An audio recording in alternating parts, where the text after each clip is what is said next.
You see a child at the dinner table.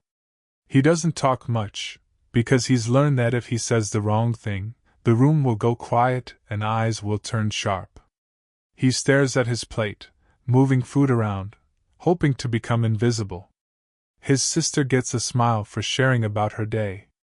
His brother gets praise for his grades. But when he speaks, it's different. The air stiffens. His words are treated not as simple mistakes, but as offenses. He feels like an intruder in his own home.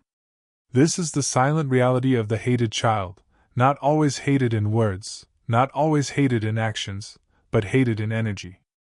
In the sigh when they enter a room, in the way their presence feels like a disruption rather than a welcome. And for many people, this isn't a scene from a story. It is memory. The human heart is born seeking belonging. It seeks warmth, safety, and acceptance. A child doesn't arrive in the world with walls. They are open, fragile, hungry for love. When that love is withheld, or worse, replaced with resentment, the child doesn't merely feel unloved. They feel unworthy of love. That difference is everything. Because unloved is a condition, but unworthy, that becomes an identity.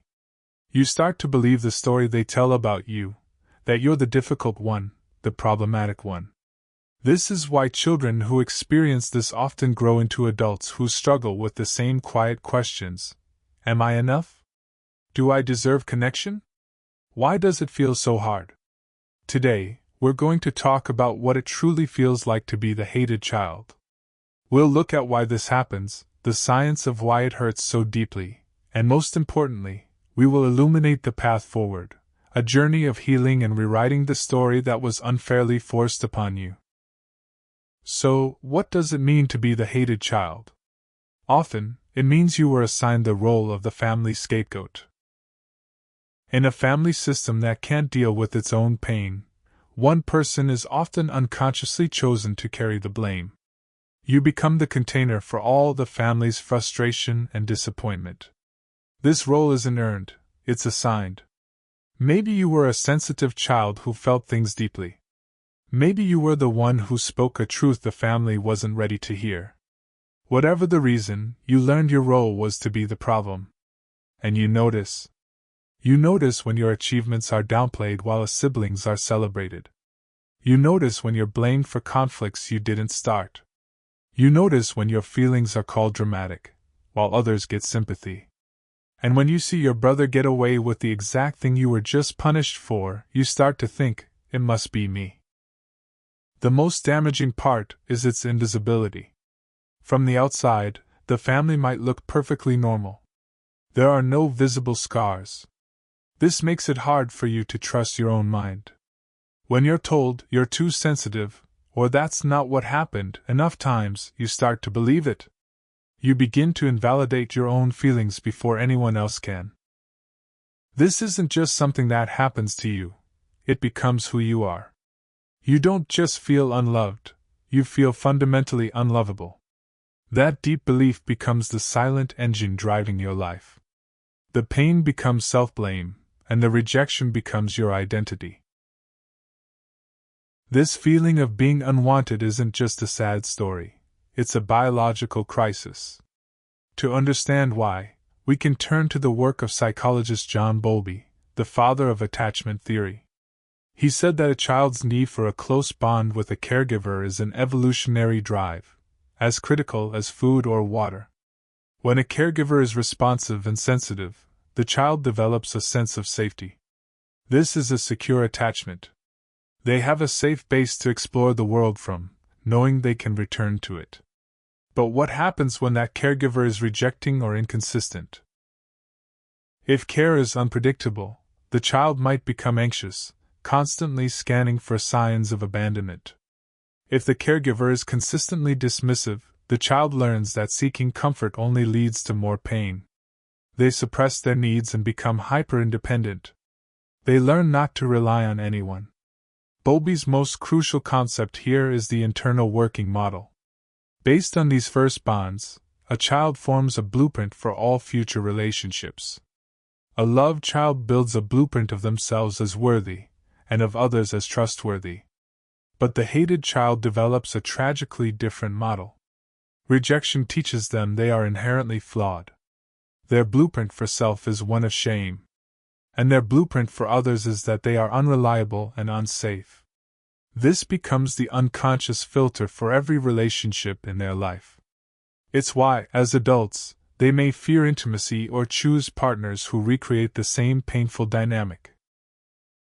Bowlby's work showed us that being unloved isn't just a memory, it's a psychological blueprint for a life of self-doubt.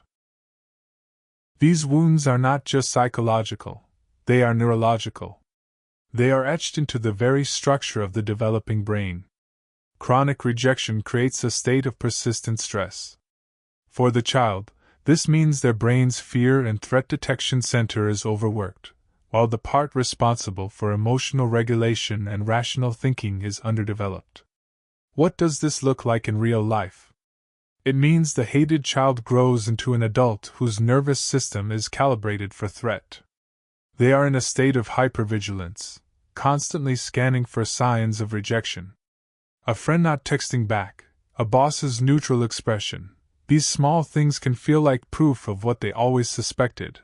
I am not wanted. This isn't a choice, it's a conditioned survival response. Their brain learned that safety depended on predicting the moods of unpredictable people. This is why they might overreact to small slights. The emotional response isn't just about the current event, it's about the lifetime of pain that event triggered. Research shows that the brain literally processes the pain of social rejection in the same areas as physical pain. Your brain is telling you that being left out hurts. This creates a devastating cycle. The sensitivity to rejection makes you see it everywhere, which reinforces the core belief that you are unwanted. This, in turn, can lead to behaviors that push people away, fulfilling your own prophecy. You might become a people pleaser to avoid disapproval, or adopt a fierce I don't need anyone attitude as armor. Both are survival strategies learned by a brain that had to adapt to an environment where love was scarce. The wound is real, it is physical, and it is carried in the wiring of your brain. The past cannot be changed. The rejection was real, and the pain is valid. But your past does not have to be your future. Healing is not about forgetting. It is about consciously choosing to write a different ending for your story. The first step is acknowledgement and self-compassion. For years, your inner critic has been reinforcing the old messages.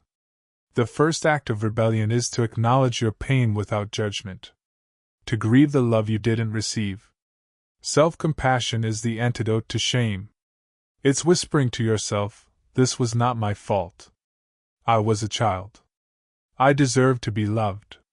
The second step is learning to reparent yourself. This means consciously giving yourself the validation and acceptance that were denied to you. Celebrate your own successes. Set firm boundaries with people who mistreat you, including family. Prioritize your own needs. It's about listening to that vulnerable part of you that still carries the pain and responding with the care it always needed. Third, you can work on rewiring your nervous system. Just as the brain was shaped by negative experiences, it can be reshaped by new, positive ones. A good therapist can provide a safe, corrective emotional experience, helping you build a new, more secure blueprint for relationships. Practices like mindfulness can also help calm a hypervigilant nervous system, teaching you to observe your feelings without being consumed by them. Finally, healing involves transforming your old coping mechanisms. Many hated children develop what psychologists call compensatory strategies. They try to earn love. Some become perfectionists, believing flawless achievement will finally make them worthy. Others become people pleasers, molding themselves to gain approval. And some adopt rebellion as armor, pushing others away before they can be pushed first.